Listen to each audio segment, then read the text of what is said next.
Hi everyone, welcome back to my channel. तो मैं बहुत दिनों के बाद आ गई हूँ अपना व्लॉग लेके। और ये जो व्लॉग है वो जित्या स्पेशल है, मतलब ये जित्या के दिन का व्लॉग है। तो यहाँ पे मैं रेडी हो चुकी हूँ, ये आप देख सकते हैं। जो जो मैं पहन रही हूँ मैंने थोड़ा सा रिकॉर्ड कर लिया था। और यहाँ पे मैं आ गई हूँ पूजा करने के लिए। मैंने बनाया था मिट्टी का चील और सियारिन, देखिए मैंने बना लिया है। और उसके बाद सब भगवान को मैं यहाँ पे टीका वगैरह करके फूल अर्पण कर रही हूँ। और मैंने ज़्यादा यहाँ पे मेकअप वगैरह नहीं किया था कि इस दिन ना हम लोग बाल वाल नहीं झाड़ते हैं, क्योंकि बाल टूटना नहीं चाहिए। तो बाल मतलब जैसे था वैसे ही है, बस थोड़ा बहुत मैंने वो जेवर वगैरह पहन लिया था बस, और साड़ी को लपेट लिया था। ये देखिए यहाँ पे ये मेरा जितिया, हम लोग जितिया को भी साथ में रख के उसको पूजा करते हैं। तो उसको ही मैंने रख दिया है भगवान के सामने, और उसको भी मैं पूजा कर रही हूँ। और आप लोग को पता होगा कि ये जो जितिया है वो हम लोग क्यों करते हैं, वो अपने बच्चे हमारे दीर्घायु हो तो अपने बच्चों के लिए सारी महिलाएं करती हैं, स्पेशली यूपी एंड बिहार की महिलाएं करती हैं। तो यहाँ पे मैं सारे भगवान को थोड़ा सा वस्त्र अर्पण कर दे रही हूँ। जो मैंने चील सियारो बनाए थे उसको भी मैं वस्त्र अर्पण कर दे रही हूँ। और उसके बाद हम लोग पढ़ेंगे कथा। मैं पढ़ूंगी कथा चील और सियारिन की। तो एक कथा में आपको यहाँ पे दो कथा होती है, चील और सियारिन की, और एक चिमुतवाहन बाबा की। चील सियारिन कथा तो आप लोग आगे सुनेंगे मैं जो पढ़ूंगी। और चिमुतवाहन बाबा की मैं आपको कथा बता देती हूँ कि उनको पूजा क्यों की जाती है। क्योंकि ना एक कोई राक्षस था या कोई मतलब जानवर था या कुछ था, तो वो ना बार बार बच्चों को खाता था। तो एक माँ था चिमुतवाहन बाबा के पास गई, उनको बोली प्लीज मेरे बच्चे को बचा लो, आज मेरे बच्चे की बारी है। तो उन्होंने क्या बोला, अपने चिंत रही, और उस बच्चे की जगह पे वो चिमुतवाहन बाबा खुद खुद लेट गए। और जब वो उनको खाने लगा तो वो बोला कि तुम आपको डर नहीं लग रहा? तो बोले बोले नहीं मुझे डर नहीं लग रहा। तो वो भी उनको मतलब पूछने लगा कि आप कौन है, और उनके सामने दंडवत हो गया।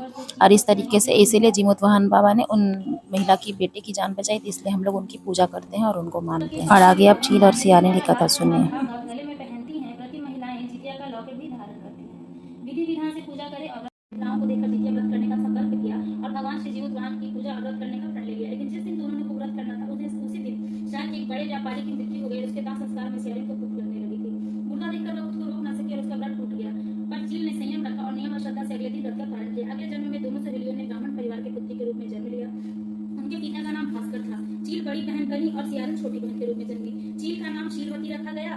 शीलवती की शादी बुद्धि सेन के साथ हुई, जबकि सियारिन का नाम कपूरावती रखा गया और उसकी शादी उस नगर के राजा मलाय केतु से हुई।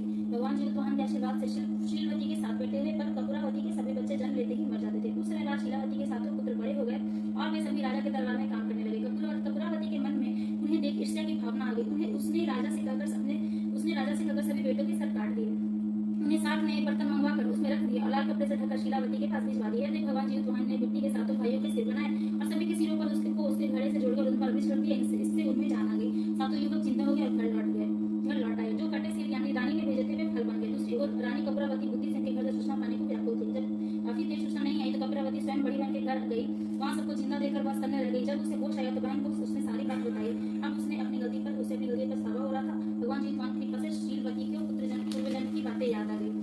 वहाँ कपूरावती को लेकर उसी पागल के पेड़ के पास गई और उसे सारी बातें बताई। कपूरावती बेहोश हो गई और मर गई। जब राजा को इसकी खबर मिली तो उन्होंने उसी जगह पर जाकर पागल के पेड़ के नीचे कपूरावती का दाह संस्कार कर दिया। अश्विन कृष्ण अष्टमी के प्रदोष काल में पुत्रवती महिलाएं जीवोत्वाहन की पूजा करती हैं। तब पर भगवान शंकर माता पार्वती को कथा सुनाते हुए कहते हैं कि अश्विन कृष्ण अष्टमी के दिन उपवास रखकर जो स्त्री सायं प्रदोष काल में जीवोत्वाहन की पूजा करती है तथा कथा सुनने के बाद आचार्य को दक्षिणा देती है, वह पुत्र पौत्रों का पूर्ण सुख प्राप्त करती है। व्रत का पालन दूसरे दिन अष्टमी तिथि की समाप्ति के पश्चात किया जाता है। यह व्रत अपने नाम के अनुरूप फल देने वाला है।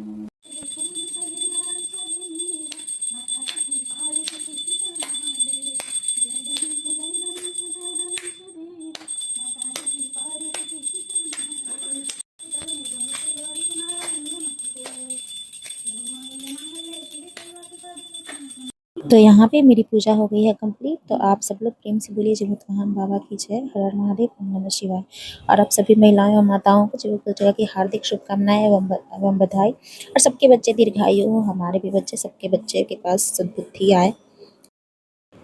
और यहाँ पे मैंने ना खीरे में जो खीरा होता है ना, उस पे ही मैंने काजल को ऐसे दिया से पार लिया था, और वो मैंने अपने बच्चों को लगा दिया। तो ऐसे लगाया जाता है हम लोग के यहाँ। अलग अलग होती है, रीति रिवाज के अनुसार होता है, तो हमारे यहाँ ऐसे ही होता है। और यहाँ पे सुबह हो चुकी थी और मैंने सुबह का पूजा कर लिया था। मेरी हालत बहुत खराब हो गई थी, आप देख भी सकते हैं। तो मैं यहाँ पे जल्दी जल्दी से ना, ये निगलना होता है, जितने बच्चे हैं उतना मटर के दाने, उतने चावल के दाने, चना के दाने, और खीरा का बीज, ये सब निकलना होता है। और यहाँ पे उसके बाद दाल चावल को छूना होता है पंडित जी को देने के लिए। इसमें हम अब लोग और मिला के, मतलब दाल चावल में और ज़्यादा दाल चावल मिला के, आलू वगैरह सब पंडित जी को दान कर देंगे। और ये है पिछले साल की पिक जितिया की, आप देख सकते हैं। मुझे ये पिक मुझे मिला तो मैंने सोचा मैं यहाँ पे शेयर कर देते हैं। पिछले साल का पिक है जितिया का, ये देखिए मेरा बेटा है, बहुत सुंदर पिक है।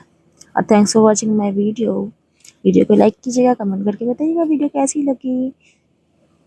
और यहाँ पे देखिए कितने अच्छे ये सब मेमोरीज होते हैं ना, तो मैंने सोचा यहाँ पे शेयर कर देती हूँ। और मेरे बच्चे ने ना, बेटे ने बहुत सुंदर ग्रीटिंग कार्ड बनाया था मेरे लिए, मैंने उसके लिए जितिया किया था। तो यही सब मेमोरीज हैं जो यादें रह जाती हैं। Thanks for watching.